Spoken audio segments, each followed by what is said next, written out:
faithfully delivering value and interpreting great books worldwide. Hello, this is Sally's Book Club. Greetings to all listeners of Sally's Book Club. Welcome to today's editor's pick. We know humans use various weapons in wars, from ancient swords and spears to later firearms and bullets, and then atomic bombs. Uh, but there's another special weapon in human warfare history. They're actually common in daily life. So common, we don't even regard them as weapons, often overlooking their existence. Yet they're blood-stained, determining countless wars' beginnings and outcomes. They bring satiety but also ignite desires. So what are they? Exactly, they're what people rely on for survival. Food. In human development, food not only fills our stomachs but propels our civilization forward. Next Monday, we'll introduce a food-related book called A History of the World in 6 Bites. Its subtitle is Major Food Events and the March of Human Civilization. Hearing this title, you'll immediately think of A Bite of China, but there are significant differences between them. The author of A History of the World in 6 Bites is Tom Standage, an editor at The Economist, who also writes for the New York Times and The Guardian.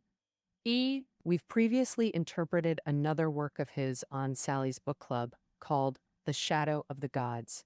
In this book, Standage makes food the protagonist, describing how it transformed human life, civilization, and warfare. We'll explore how corn and rice created early class divisions, and which food drove Columbus to discover the New World. How did the common potato power the Industrial Revolution? If you're interested in human history, cultural history, and social theory, this book offers fascinating new insights. Next Tuesday, we'll interpret Grit, that's Grit, subtitled Unleashing the Power of Passion and Perseverance. You're surely familiar with grit. It means persistent determination toward long-term goals. So many people ask the question, which is more important for success, hard work or talent? This issue has been debated for many years. A study found that although many people say hard work is important in actual decision-making, people tend to favor talent more. In the investment field, for example, entrepreneurs with innate talent are more likely to secure funding than those who rely on hard work. And when companies hire employees, compared to hard work, they often value factors like quick intelligence, talent, and creativity more. So, does success really come from talent? The author of Grit doesn't think so. He found that a person's achievements depend more on perseverance than on talent. The author of Grit is Angela Duckworth, an associate professor of psychology at the University of Pennsylvania, and her mentor is Martin Seligman, the father of positive psychology. Angela's grit theory has had a significant impact on American education, was recommended by former President Obama, and she received the MacArthur Fellowship, known as the Genius Grant, for this research. And now Angela herself, as an author, was told by her father from a young age that she wasn't very talented and she doesn't consider herself a genius. And she achieved her success through sheer hard work, and her experience is a perfect embodiment of the grit theory.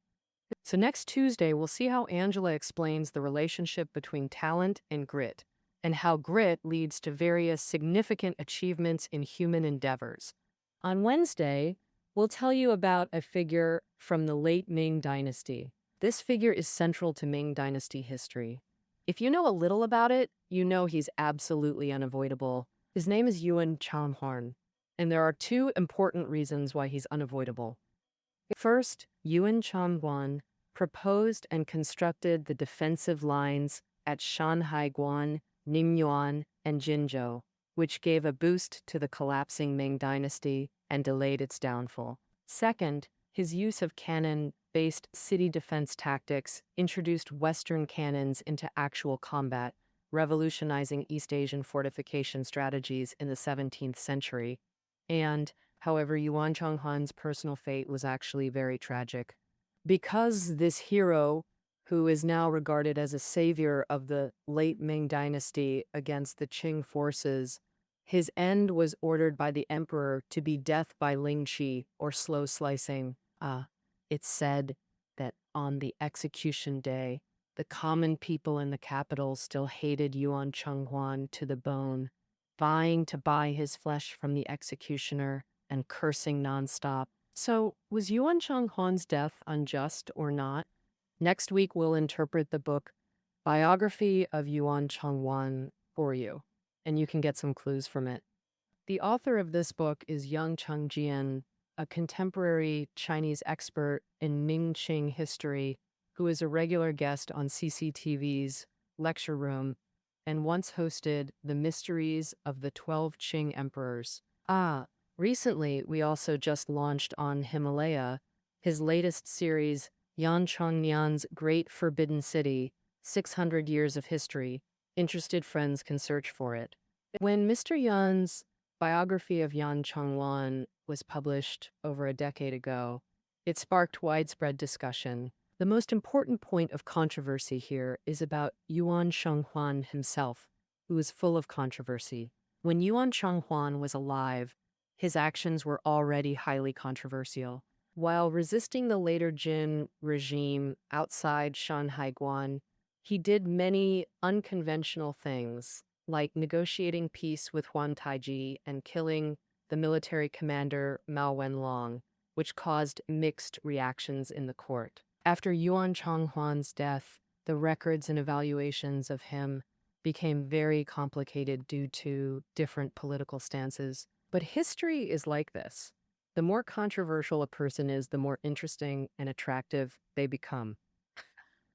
So, through rigorous research, Mr. Yan's biography of Yuan Chenghuan lets us know some fundamental outlines of Yuan Chenghuan's 46-year life. And since the book has a lot of content, we'll split it into two parts, fully interpreting it next Wednesday and Thursday. Next Friday, the book we'll interpret for you is called 3 Years Old. That's right, it sets the course for life. There's an old Chinese saying, you can see the old at 3, meaning that from a very young age, you can more or less see a child's personality tendencies and psychological traits. In fact, through a series of scientific studies, it has been proven that before 3 years old is a critical period for a child's perception, memory, thinking, and personality development. Children at this age actually have very strong learning and absorption abilities. And after 3 years old, the complexity and richness of the human brain are basically set, and new information exchange stops. The brain structure is basically solidified. So if you miss this critical stage around 3 years old, it will affect the development of various abilities in the future. So this book, Get It Right at 3, Right for Life, is spot on. The author of this book is Chen Sujuan, a nationally registered psychological counselor and children's psychology columnist. She focuses on studying the typical psychological characteristics and sensitive periods of children before age 3 and what parents should do during this stage. Next Saturday, the book we'll interpret for you is called The One-Page Business Plan. Many friends starting businesses today inevitably face this step, writing a business plan. So how should a business plan be written? The author of this book, Riley, is a successful American serial entrepreneur who has operated many projects.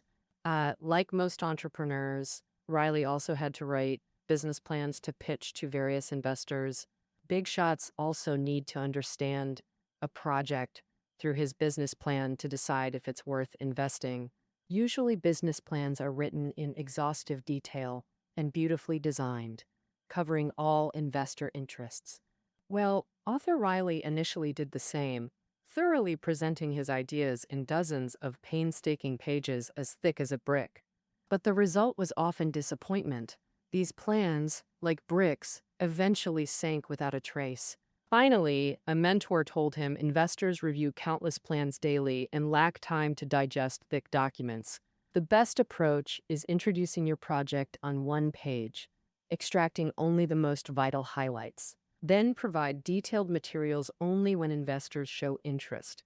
Hey, inspired by this, Riley summarized his entrepreneurial experience into this one-page business plan method. And relying on this one-page approach, he succeeded with many more projects. For example, representing Sony products in Japan, producing films in Hollywood, and developing commercial real estate in Connecticut. His career flourished remarkably.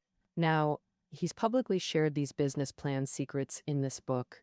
I believe this book not only helps launch entrepreneurial ventures, but also teaches writing methods for resumes, reports, proposals, and applications, dramatically improving communication efficiency.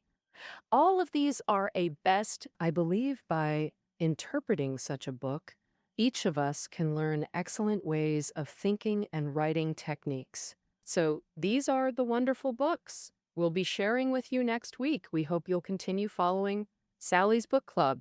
Thank you, everyone.